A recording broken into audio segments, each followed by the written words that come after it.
Shalom. Sekali lagi, lebih keras lagi. Saya percaya kalian bisa 10 kali lebih keras dari yang tadi. Shalom.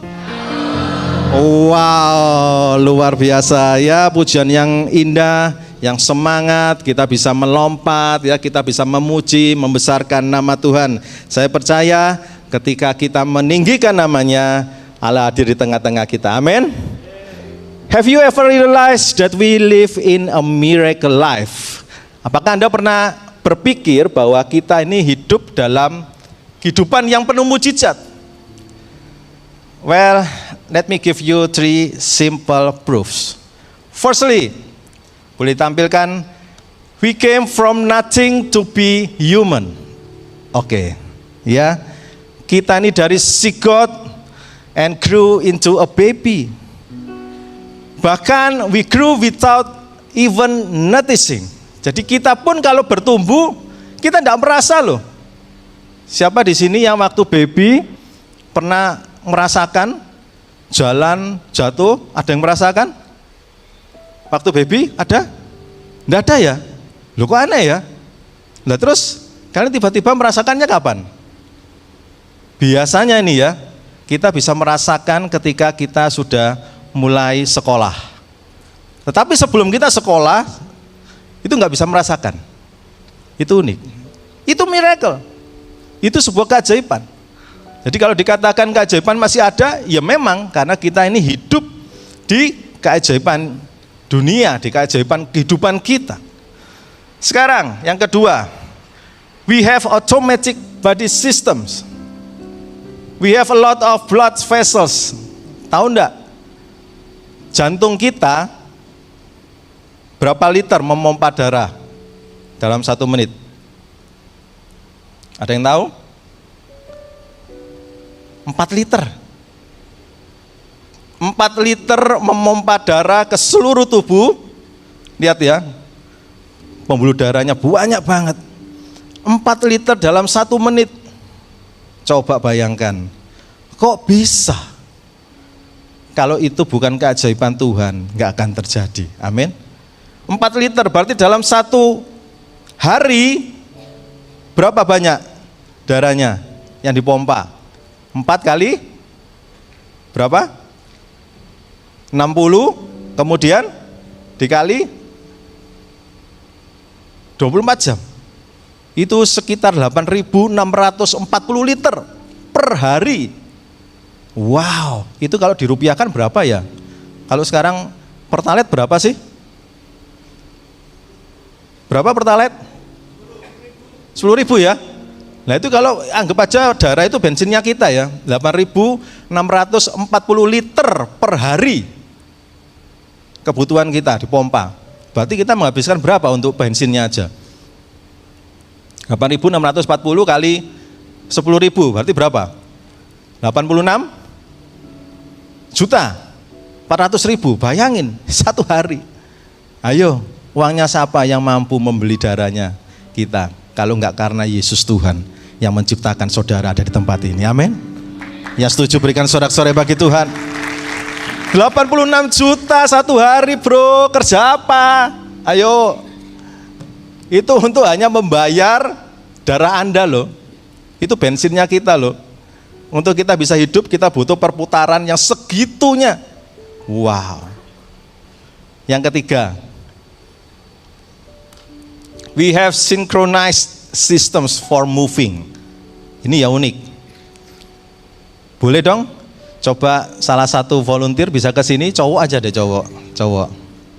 Ayo, siapa ini boleh tunjuk? Esther boleh ditunjuk? Siapa? Mana Esther tadi? Boleh siapa? Yang mau naik, kita uji coba sebentar aja. Oke, ayo kasih tepuk tangan dulu dong. Wah. Synchronized systems for moving. Nama? L. Siapa? L aja nggak pakai ribet. Oh L. L berarti sebelum K ya? Oh dihitung. L itu sesudah K, jadi K, L, M, N, jadi bukan sebelumnya. Oke, sekarang L, coba kamu jalan ya. Sini jalan.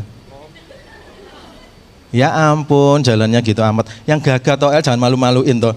Walah. Kalau cowok jalannya ndak usah pakai gini. Sini. Coba jalan yang gagah. Anggapnya kamu tuh Superman. Oh ya, nggak usah Superman saja, Wonder Woman. Keliru malahan. Udah jalan ayo. Lihat jalannya. Wah. Ini adalah keseimbangan yang diciptakan Tuhan. Ya, ketika kaki kanan Anda maju, kaki kirinya di belakang. Coba sekarang ya, kalau ini sistemnya kita tidak sinkronis, coba sekarang dari sana, majunya dua-dua kakinya. Terus, loh ya toh, seperti apa?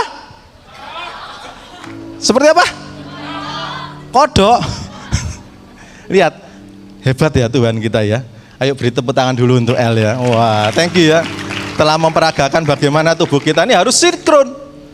Karena kalau tidak, kita ini tidak bisa berjalan tuh. Lihat jalannya pun enak. Tangan kita pun lihat. Ya, kalau kaki kiri kita yang maju, tangan yang maju yang mana? Bingung. Ini ternyata kita tidak pernah menikmati yang namanya mujizat sehari-hari ya gini nih loh. Terlalu banyak apa? Terlalu banyak ngomel. Iya toh? Pernah enggak kita berpikir? Ayo coba, kalau kaki kiri maju, tangan mana yang maju? Kanan. Loh, kanan, kiri, kanan. Enggak mungkin gini. Ya enggak apa-apa saudara tertawai saya ya. Memang lucu. Coba pikirkan, ya kan? Itu loh. Kalau kita sampai hari ini terus mengatakan Tuhan, aku butuh mujizat. Weh, Tuhan tuh ngelihat dari atas ini loh. Itu loh ya, tubuhmu itu sudah mujizat.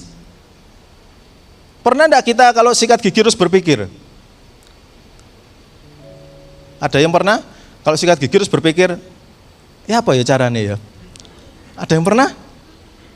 Ayo sini siapa yang sikat gigi pakai tangan kanan? Yang lain enggak sikatan? Enggak ada yang ngangkat.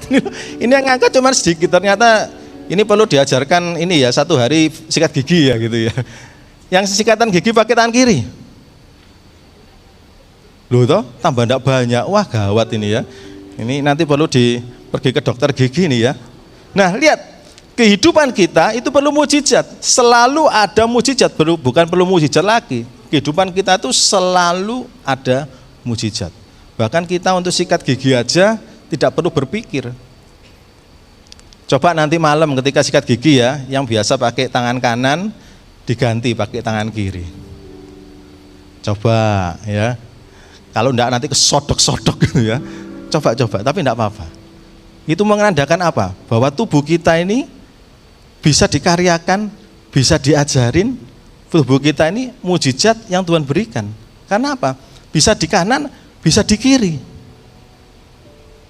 Nah, sore hari ini kita akan belajar tentang generasi pembuat mujizat, generations of miracle workers.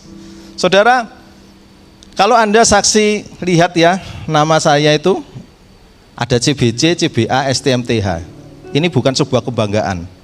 CBC itu Certified Business Coach, itu sebuah sertifikasi kompetensi dunia, internasional. CBA-nya Certified Behavior Analysis.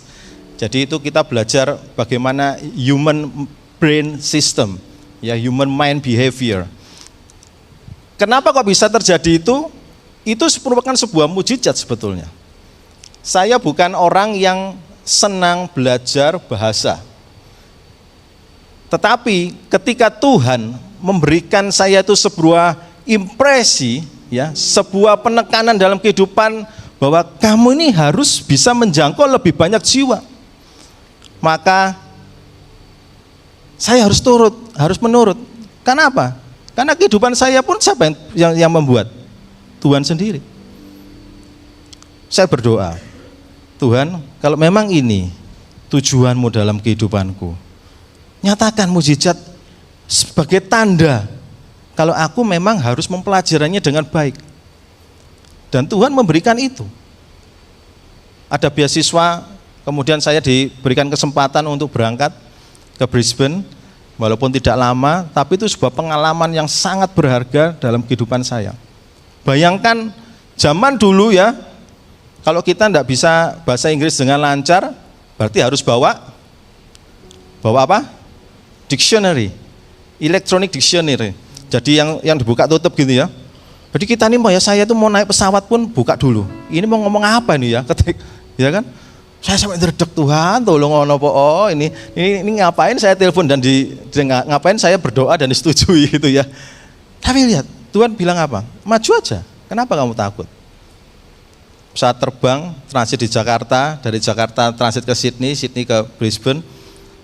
Lah kok ya bisa? Nah ini loh. Teman-teman ingat, kalau Tuhan memberikan impresi ya dalam kehidupanmu, dalam hatimu, Tuhan memberikan impresi, ayo kamu harus taat, ayo kamu lakukan ini, ayo kamu terlibat dalam pelayanan, jangan ditunda. Karena apa? Karena itu mujizat yang akan Tuhan berikan berikutnya setelah tubuh jasmani Anda.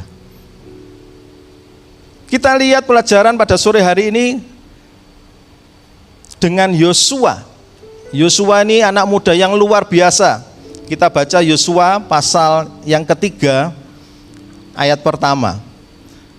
Yosua pasal yang ketiga ayat yang pertama. Ayo kita baca. Sudah dapat semua Yosua 3 ayat yang pertama. Yosua bangun pagi-pagi, lalu ia dan semua orang Israel berangkat dari Sitim dan sampailah mereka ke sungai Yordan. Maka bermalamlah mereka di sana sebelum menyeberang. Ayat yang ke-14. Ketika bangsa itu berangkat dari tempat perkemahan mereka untuk menyeberangi sungai Yordan, para imam pengangkat tabut perjanjian itu berjalan di depan bangsa itu. 15. Segera sesudah para pengangkut tabut itu sampai ke sungai Yordan, dan para imam pengangkat tabut itu mencelupkan kakinya ke dalam air di tepi sungai-sungai itu, ya sungai Yordan itu, sebak sampai meluap sepanjang tepinya selama musim menuai. Ayat yang ke-16, maka berhentilah air itu mengalir. Air yang turun dari hulu melonjak menjadi bendungan jauh sekali di dekat Adam, kota yang terletak di sebelah Sartan. Sedang air yang turun ke laut Araba itu, yakni laut asin, terputus sama sekali. Lalu menyeberanglah bangsa itu di tentangan Yeriko. Ayat yang ke-17. Tetapi para imam pengangkat tabut perjanjian Tuhan itu tetap berdiri di tanah yang kering di tengah-tengah sungai Yordan, sedang seluruh bangsa Israel menyeberang di tanah yang kering sampai seluruh bangsa itu selesai menyeberangi sungai Yordan. Siapa Yosua ini? Who is Joshua? Saudara, kalau lihat Yosua ceritanya, ini kita tidak tahu latar belakang di kitab Yosuanya, tetapi kita harus mundur lagi ke kitab Keluaran. Ayo, supaya kita sama-sama mengerti Yosua itu siapa, kita buka di Keluaran 33 ayat yang ke-11. Ya. Sejak muda biasakan kita selalu baca Alkitab. Jangan hanya mencomot satu ayat, karena kita tidak akan memberikan keutuhan ya berkat dalam kehidupan kita. Kita lihat Keluaran 33 ayat yang ke-11. Keluaran 33 ayat yang ke-11. Dan Tuhan berbicara kepada Musa dengan berhadapan muka, seperti seseorang berbicara kepada temannya. Kemudian kembalilah ia ke perkemahan. Tetapi siapa? Abdinya, yaitu Yosua bin Nun, seorang yang masih muda, tidaklah meninggalkan kemah itu. Jadi siapa Yosua? Yosua itu adalah Moses servant, seorang abdi. Servant itu apa sih? Servant itu pelayan, seorang pesuruh. He's not a great young man, not even rich. Yosua itu bukan orang yang kaya, bukan orang yang luar biasa, bukan orang yang hebat, yang kuat. Servant. He is an ordinary young man. Yosua itu hanya seorang muda yang biasa. Saya ketika membaca ini, saya diingatkan dengan pengalaman saya waktu di Brisbane itu. Tuhan mengatakan, lihat, kamu orang yang biasa, anak muda yang luar biasa. Anak muda yang biasa tetapi mempunyai Yesus yang luar biasa. Maka engkau bisa menempuh kemustahilan itu menjadi nyata, menjadi mungkin. Itu kuasa Tuhan. Kalau Anda di tempat ini mulai ada mustahil ya di dalam hati, aku ini mau ngapain ya kira-kira? Besok ini aku kok enggak bisa pelajaran A, pelajaran B. Ayo lihat Yosua. Yosua itu dari orang biasa, tidak kaya, ya, tidak kuat, tidak hebat. Dia hanya seorang servant, seorang pesuruh, seorang pelayan yang tugasnya hanya untuk melayani Musa. His job was just to serve Moses. Dia itu hanya menjalankan perintah Musa. Disuruh nunggu ya dia tunggu, disuruh ngangkat senjatanya dia angkat senjatanya. Saudara, umur-umur Anda ini umur-umur baik untuk Anda menanam kebenaran firman Tuhan. Amin. Jangan pernah mundur sedikit pun. Apapun itu gangguannya, tetap kokoh. Kalau wayahnya ibadah, waktunya ibadah, ibadah dulu. Jalan-jalan nanti. Yang sering dilakukan oleh anak-anak muda apa? Pikirannya terbalik. Loh, ibadah kan masih ada minggu depan. Loh, ini salah. Karena apa? Setiap kita ibadah, itu ibaratnya kita menanam benih. Kalau Anda jarang datang ibadah, berarti Anda jarang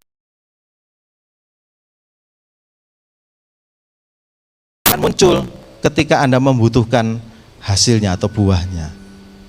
Dan Tuhan tidak pernah mengecewakan Anda.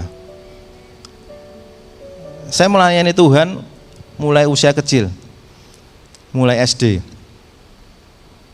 Zaman saya dulu gereja kecil itu tidak ada drum. Karena saya ini suka drum, saya pakai rebana. Tahu rebana? Ecrek-ecrek. Ya. Itu saya buat main seperti main drum. Cek, cek, cek, cek, cek, cek. Karena apa? Karena rindu Tuhan.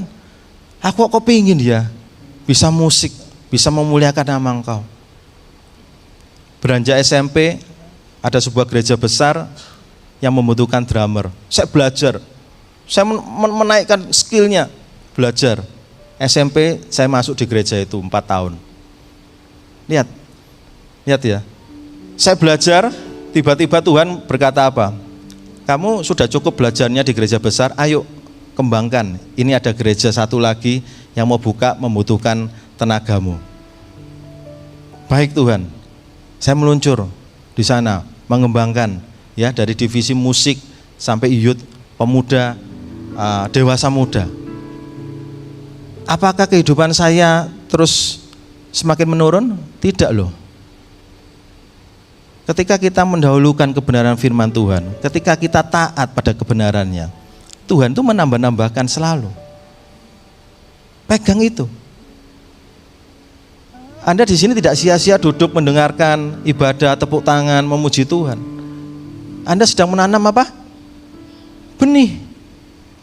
Benih itu pasti muncul dan pasti berbuah. Ingat. Dan seringkali kita ini apa? Komplain dengan kondisi kita, ya, dengan kondisi keluarga. Saya bukan dari keluarga yang kaya, keluarga yang terpandang, bukan. Tapi kalau saya bisa berdiri di tempat ini, bisa melayani Tuhan dengan segala keajaibannya, itu karena kemurahan Tuhan dalam kehidupan itu. Dan saya yakin, ingat, jalan yang Anda tempuh ini adalah jalan yang menuju keajaiban yang telah Tuhan sediakan. Amin. Saya sudah pernah menjalani kok. Nggak usah ragu. Kalau temanmu berkata, sok suci lo ya, mau jadi pendeta, kasih tahu aja. Emang kalau iya kenapa? Ya, emang kalau iya emang kenapa? Kehidupan saya dan kehidupan saudara itu Tuhan yang beri kok. Jangan komplain. Apapun kondisi keluargamu, apapun kondisi pekerjaan papa mamamu, jangan komplain. Lihat. Tuhan sudah memberikan kehidupan kita, tubuh Anda itu mujizat. Dan Tuhan siap memberikan mujizat-mujizat berikutnya. Bagian yang kedua, what are Joshua's habits? Jadi kalau kita tahu tadi Yosua itu orang biasa ya, anak-anak muda biasa. Terus apa sih yang dilakukan Yosua? Kok bisa dia itu menjadi orang yang luar biasa? Kita belajar ini. The first habit, obey authority. Kita baca di Keluaran 17 ayat 9 sampai 10. Keluaran 17 ayat 9 sampai 10. Oke? Sudah dapat semua? Di sini ada yang bawa Alkitab? Haleluya, enggak ada? Handphone suci? Enggak ada juga? Oh, haleluya ya. Diisi ya, handphonenya diisi Alkitab. Jangan TikTok aja ya di situ ya, harus ada Alkitabnya. Ayat yang ke-9 kita mulai. Ayo baca sama-sama 2, 3.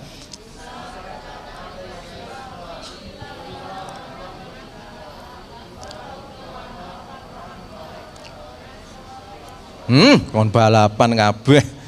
Besok aku akan berdiri di puncak bukit itu dengan memegang tongkat Allah di tanganku. Lalu Yosua melakukan seperti yang dikatakan Musa kepadanya dan berperang melawan orang Amalek. Tetapi Musa, Harun dan Hur telah naik ke puncak bukit. Wow, ini loh, ini habit pertamanya Yosua, yaitu dia taat dengan otoritas. Otoritas saudara siapa? Ayo, 1, orang tua. Ya. Yang kedua, guru kalau Anda sekolah. Di dalam ibadah ada gembala atau ketua rohani. Ya kan, pimpinan rohani, itu otoritas. Kalau dalam pekerjaan ada atasan Anda, itu otoritas. Kalau di jalan otoritasnya siapa? Loh, ada yang ketawa. Kalau di jalan otoritasnya siapa? Siapa? Oh, polisi. Ya, rambu-rambu. Loh, itu otoritas. Ayo, seberapa banyak sini? Sini yang sudah naik motor siapa? Yang lain enggak pernah naik motor? Naik aja lu, naik. Saya kan bilang siapa yang sini yang naik motor? Enggak pernah semua. Aduh. Kalau Anda mengendarai motor, hati-hati ya, jangan terus Anda merasa apa? Oh, ini ketepaan ini ya, lampu kuning ya. Lampu kuning itu tandanya apa? Loh, tahu pakai cepat. Waduh, ini kakaknya luar biasa ini ya. Ngajarin adik-adiknya cepat gitu. Kalau lampu kuning hati-hati. Ya. Bukan ayo tambah cepat. Waduh, ini bahaya juga ini ya. Tapi enggak apa-apa ya. Kita sama-sama belajar. Nah, otoritas itu seringkali bagi kita tidak menyenangkan. Betul apa betul? Betul. Itu ya Yosua disuruh sama Musa, kamu cari orang untuk kita berperang. Oke, siap bos, gitu ya. Dia cari orang tuh. Ayo kamu bisa perang. Ayo kumpul. Siap nih dia. Wah, bawa pedang, bawa tombak, ya kan? Terus bawa apa lagi? Kira-kira? Tameng, ya, perisai. Setelah itu mereka perang. Deng. Loh, bosnya di mana? Musa, Harun dan Hur di mana? Naik gunung, Pak. Bos naik gunung. Lah, naik gunung. Lah kok enak, kita yang dibawa pukul-pukulan, atasannya naik. Nggak ikut apa-apa. Loh, ini kalau Yosua ya tidak obey the authority, dia bisa mati dalam peperangan loh. Tetapi karena dia obey, karena dia taat perintah atasannya, perintah otoritasnya, yang didapatkan kemenangan. Jadi anak-anak muda di tempat ini, ayo taati, ya, taati otoritas. Kalau waktunya kita ibadah, ya ibadah yang benar. Jangan terus bermain handphone, apalagi push rank. Wis. Oh, ini ketawa semuanya pada push rank semua ini ya. Siapa di sini yang push rank? Ayo, masa enggak ngaku? Ada? Saya tanya nih bagi yang suka push rank. Anda mau sampai kapan push rank? Ayo, tak tanyai. Saya pernah ya, ada anak muda datang, kok aku ini kok dimarahin mama? Loh kenapa? Ya aku ini soalnya seneng handphonean loh, seneng main game, mama ndak dukung. Lah kamu ngapain main game? Push rank. Oke, kamu mau push rank sampai seberapa? Coba dipikir, Anda mau push rank sampai seberapa? Mau sampai tingkat berapa? Mau urutan 100, urutan 50? Anda satu hari tidak main, melorot. Gitu loh. Terus buat apa? Gitu ya. Saya ini pernah ibadah di sebuah gereja, waktu khotbah gini ya. Terus pemain musiknya itu nggak kumpul.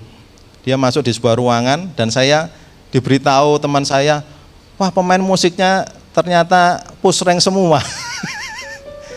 Tapi enggak ada di sini. Kalau di sini pemain musiknya luar biasa tuh, lihat tuh. Keren-keren kan, lihat tuh. Duduk-duduk semua, enggak tahu itu duduknya ngantuk apa enggak tahu. Ya, itu habit pertamanya Yosua, yaitu obey authority.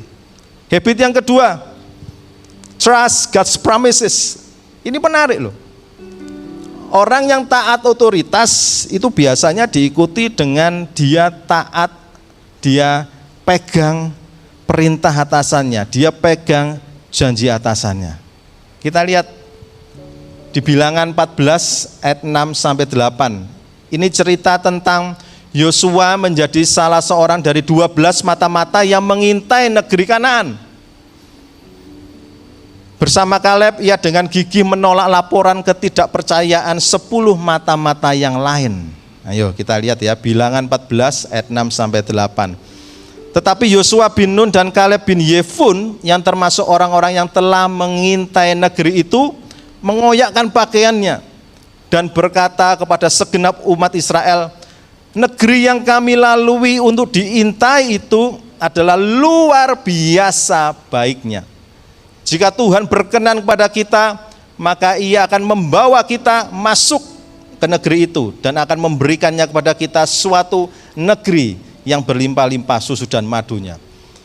Nah, di ayat yang sebelumnya, di pasal yang sebelumnya, itu 12 pengintai, yang 10 dia mengatakan bahwa ini mengerikan. Negeri Kanaan ini negeri yang mengerikan. Orang-orangnya besar, tinggi-tinggi, dan bahkan dikatakan oleh 10 pengintai itu penduduknya itu makannya makan manusia. Gila bener ini ya. Tapi lihat, Yosua dan Kaleb, dia mengatakan apa? Dia membela, dia tahu janji Tuhan bahwa negeri itu memang kaya susu dan madu. Dia mengoyakkan jubahnya, mengoyakkan bajunya, dia duduk, dia nangis. Karena apa? Kenapa kok yang 10 itu tidak percaya? Ini bentuk sebuah ketaatan Yosua kepada perintah Tuhan, janjinya Tuhan. Tuhan berjanji kepada bangsa Israel untuk ditempatkan di tanah perjanjian yang benar-benar subur. Tetapi lihat, 10 pengintai mengatakan berbeda. Kalau saudara baca selanjutnya, yang diizinkan Tuhan masuk yaitu generasinya Yosua dan Kaleb. 10 pengintai itu binasa. Kalau Anda datang pada sore hari ini merasa kok janji Tuhan kok gitu-gitu aja sih. Mana katanya kalau aku datang ibadah rajin berdoa Tuhan mau tolong.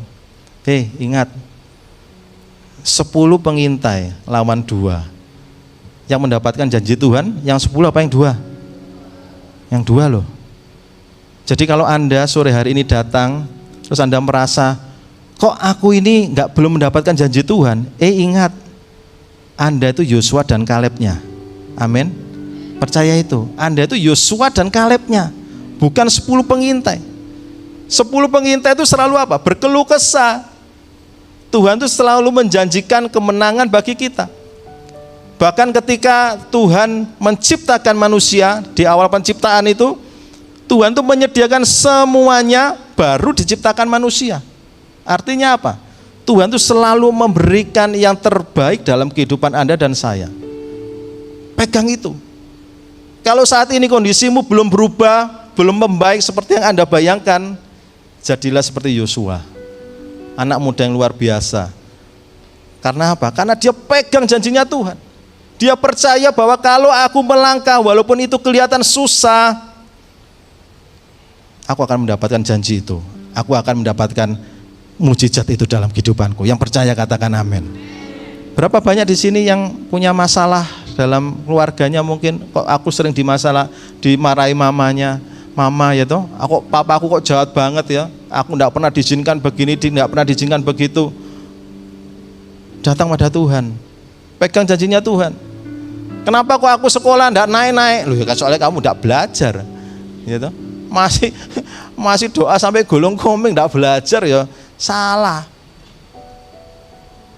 Taat pada perintah Tuhan, pegang janji Tuhan bukan berarti meninggalkan kewajibanmu sebagai seorang siswa loh. Bukan loh. Ya, taat janji Tuhan, pegang janji Tuhan bukan berarti terus kita tidak taat pada otoritas. Terus kita mengabaikan kewajiban kita sebagai manusia, bukan. Justru Tuhan itu mau menambahkan kemampuan kita untuk meraih mujizat yang lebih besar. Poin yang ketiga, yang terakhir. Habitnya Yosua yang ketiga adalah act on God's command. Jadi Yosua itu selalu bertindak atas perintahnya Tuhan. Dia itu tidak bertindak sendiri, tidak berjalan seenaknya sendiri, tetapi selalu berjalan sesuai dengan kehendaknya. Kita lihat mujizat yang dialami Yosua di Yosua 3 ayat yang 7 sampai 8. Ayo. Dan Tuhan berfirman kepada Yosua, pada hari inilah aku mulai membesarkan namamu di mata seluruh orang Israel, supaya mereka tahu bahwa seperti dahulu aku menyertai Musa, demikianlah aku akan menyertai engkau. Maka kau perintahkanlah kepada para imam pengangkat tabut perjanjian itu demikian. Setelah kamu sampai ke tepi air sungai Yordan, haruslah kamu tetap berdiri di sungai itu. Dan tadi kita sudah lihat apa yang terjadi. Sungai Yordannya terbelah. Dengarkan baik-baik anak-anak muda tempat ini. Musa mampu mengalami mujizat membelah laut. Yosua mampu mengalami mujizat membelah sungai Yordan. Allah yang sama yang mereka percayai, itu adalah Allah yang sama yang engkau percayai. Kalau mereka bisa membuat mujizat, maka Anda adalah generasi pembuat mujizat. Yang percaya katakan amin.